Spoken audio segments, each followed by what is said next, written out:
안녕하세요. 성산 케미TV입니다. 이번 영상에선 구독자분 상담 종목인 사조산업하고 창의에탄올행을 살펴볼게요.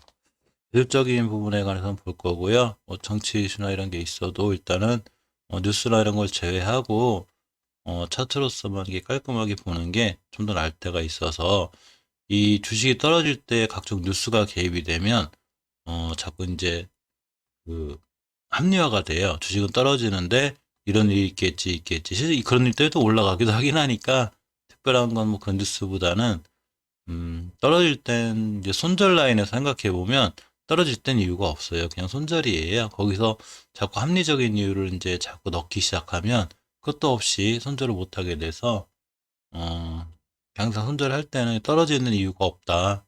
내 자리가 내가 지켜야 된다고 생각한 자리를 깼으면 손절 이렇게 하는 게 사실은 주식에서는 가장 좋은 방법이기도 합니다. 자, 그럼 먼저 이 사두산업하고 이 창해에탄올 이거를 이렇게 살펴볼게요.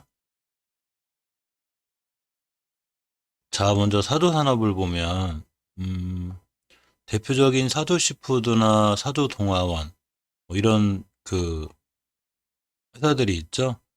이 수산물 쪽에 속해 있죠. 수산물 가공유통업, 원형업, 식품제조업. 이렇게 생각해보면 요새 달걀 가격이 많이 올라가서 이 보통 예전에도 보면 이런 AI 관련해서 그 주류인플루엔자 관련해서 주류독감 관련해서 이 시푸드 계열 주식들이 또 움직이기도 해요.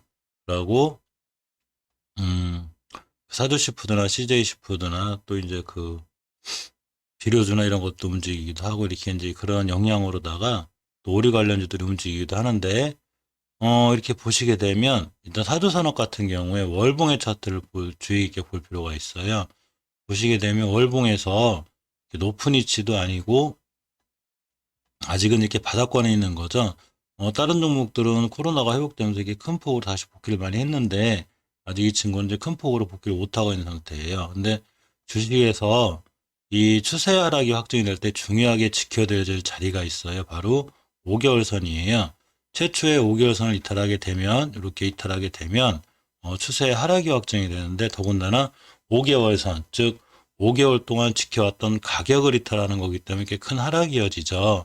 근데 이제 이 친구 같은 경우에 사실은 5개월 선 회복을 20년도 11월 달 해주고 12월 달에 안착을 해줬어요. 그리고 1월 달에 돌아 나가다가 어디 맞고 떨어졌냐면 바로 20개월 선이죠. 이렇게 20개월 선. 이게 보통 주식들이 대체적으로 보면 이 20개월 선, 60개월 선을 많이 맞고 떨어져요. 어떤가 공식 같은 건 아닌데 평균적으로 이제 그럴 확률이 높은데 이 사도산업도 정확히 20개월 선 근처 갔다가 믿고 떨어졌습니다. 하지만 저번 달 1월 말이 된 상태에서 이렇게 중요한 약간의 변곡점이 있는데 이 자리 이탈을 하지 않았고 이 자리가 5개월 선이기 때문에 일단 5개월 선 이탈하지 않는 한 다시 밑으로 크게 조정받지는 않을 것 같아요. 하지만 다음 달에도 5개월 선, 즉 지수가 무너지면 우리가 생각도 못한 자리까지 다 깨나요. 지수가 무너진다는 건 수급이 깨졌다는 얘기죠. 근데 아직은 안 깨는 상태이기 때문에 이런 점은 조금 긍정적이고요. 주봉을 보시면 똑같이 최초의 5주선을 하락을 하게 되면 이때 8월 14일처럼 이렇게 하락을 하게 되면 이렇게 조정이 들어오는데 이 조정이 들어오는 와중에 이 사주 산업 같은 경우에는 이렇게 이제 박스권에 있던 기간이 있었어요. 엄청 오랫동안 못 들었는데 이 자리를 바로 1월 8일 날 들었죠.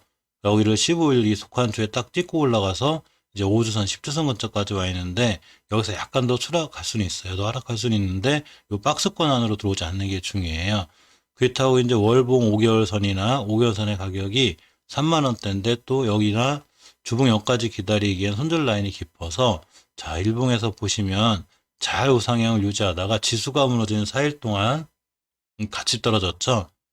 사실 요때 황금유산 디딜 때 이날 28일 날 디딜 때 지수가 돌아 나왔으면 이 친구 같은 경우 돌아 나왔을 수 있었겠지만 저렇게 지수가 무너지면서 크게 한번 밀렸습니다. 거의 한 4%대 밀렸는데 우리나라 주식 중에 거의 뭐 2천 몇 개 중에 2천 개 안쪽으로 거의 다 밀렸기 때문에 이제 어쩔 수 없는데 이 친구가 중요하게 지켜져야 될 자리가 하나 있어요. 보시게 되면 이 9월 28일부터 11월 2일까지 다중바닥을 그린 이후에 꽤 오랫동안 못 들어가지고 고생하던 지역이 있었는데 이 중요한 변곡점의 자리를 딱 뚫었습니다. 이때의 거래량보다 이때 거래량보다 지금 평균 거래량이 조금 늘었죠.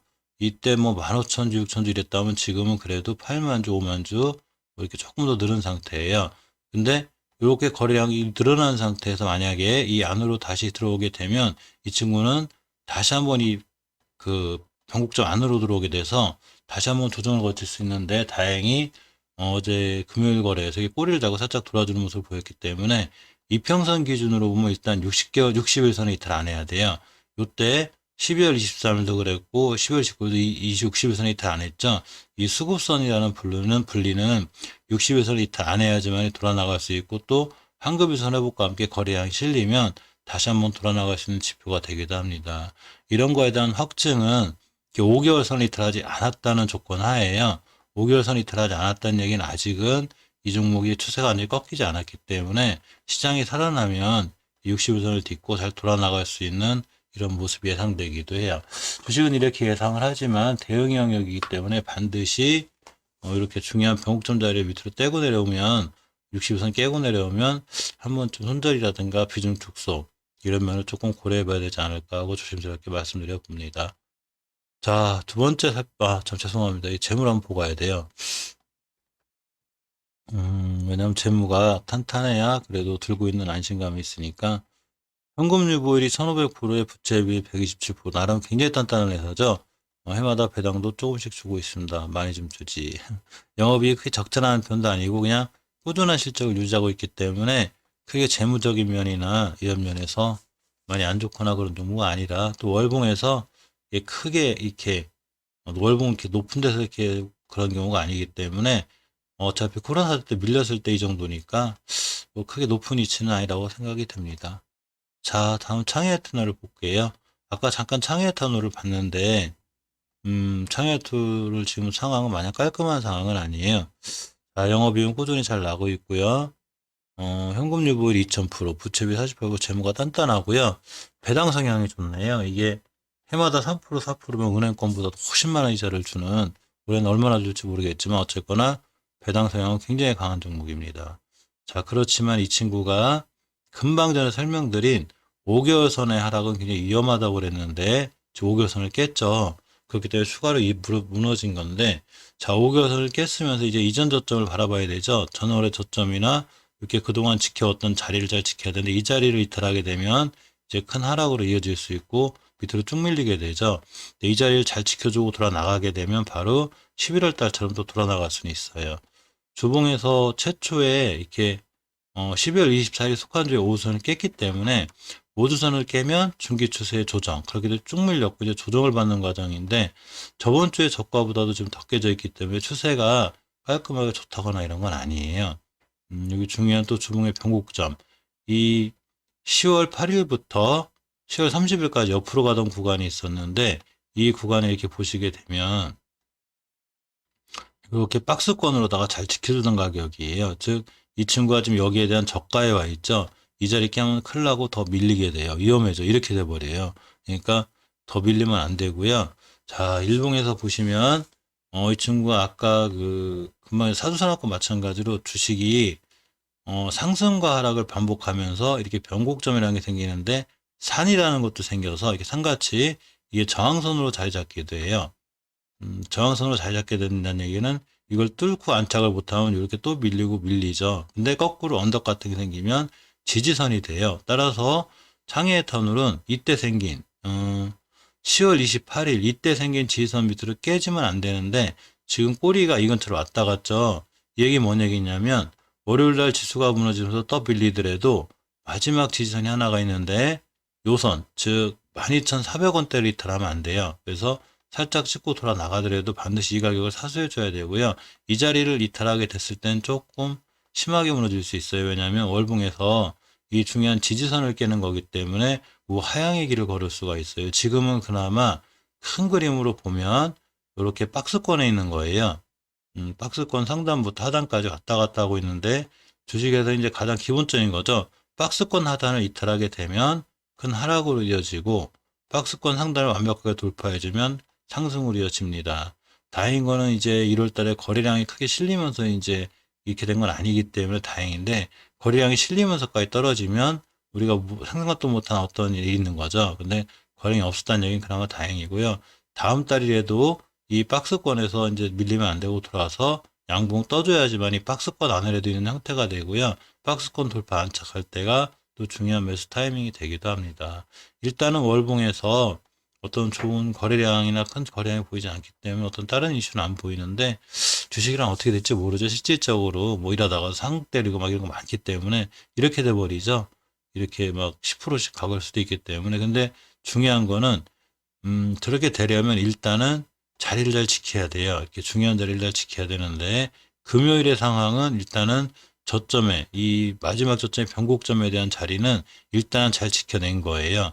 이 자리를 잘 지켜냈기 때문에 추가로 밀려도 이 자리 밑으로 밀리면 안 되고, 12,400원 이탈에 다시 하면 안 되고요. 여기서 바로 이렇게 빨간 양봉 또는 도지형이 나옴으로써 반전의 캔들을 보여줘야 이게 돌아 나갈 수 있는 그런 주식이 됩니다. 일단 약간은 박스권 하단이라 좀 불안하긴 한데, 이탈만 하지 않으면 괜찮고, 이탈할 때는 반드시 철저하게 경계하고 또 대응해야 되죠. 주식은 대응의 영역이기 때문에 잘 이렇게 손절도 하고 칼같이 비중 조절도 해놔야 나중에 더 큰 손실로 이어지지 않아요. 이 주식은 수익에 초점이 있는 게 아니라 손실에 초점이 있는 거라 최소한의 손실로 나오는 게 가장 좋고, 이게 추세가 이렇게 보면 주식을 매수할 때는 이렇게 추세가 우상향, 이 상태에서 매수하는 거고요. 이 우하향일 때 반등한다고 매수해버리면 다시 우하향을 아프니까 추세가 완벽하게 1, 2, 3 바닥 그려놓고 상향으로 틀었을 때 매수하는 게 가장 좋은 전략 같습니다.